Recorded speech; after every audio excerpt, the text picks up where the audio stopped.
Hello everyone, আসসালামু আলাইকুম। আবারও চলে আসলাম নতুন একটি ভিডিওর মাধ্যমে আপনাদের মাঝে। আপনারা সবাই কেমন আছেন? আশা রাখি সবাই ভালো আছেন। আপনারা আমার ভিডিওর মাধ্যমে দেখতে পাচ্ছেন একজন ভাই ওয়ান টাইম গ্লাস থেকে ধোঁয়া উঠতেছে। এই ওয়ান টাইম গ্লাসের মধ্যে 5টা চিপস থাকে লম্বা আকারের। এটা মুখে দিয়ে খেলেই ধোঁয়া বের হয়। এই চিপসটার দাম 50 টাকা।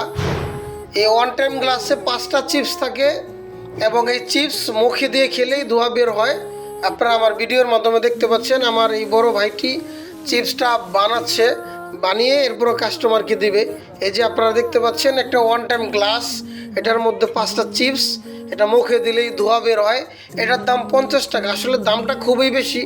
5টা চিপস, এটা মুখে দিয়ে খেলেই ধোঁয়া বের হয়, এটার দাম খুবই বেশি। এবং এই চিপসের পাশাপাশি আপনারা আমার ভিডিওর মাধ্যমে দেখতে পাচ্ছেন ওয়ান টাইম গ্লাসে আমাদের ছোটো ভাই বোন যে মামা ওয়েফার খায়, এটাও একটা ওয়ান টাইম গ্লাসে 4-5টা থাকে। এটা খেলেও মুখ থেকে ধোঁয়া বের হয়, এটার দামও 50 টাকা। এভরিওয়ান, আপনারা সবাই ভালো থাকবেন। আপনাদের সাথে দেখা হবে নতুন ভিডিওর মাধ্যমে। সবাই ভালো থাকবেন। আল্লাহ হাফেজ।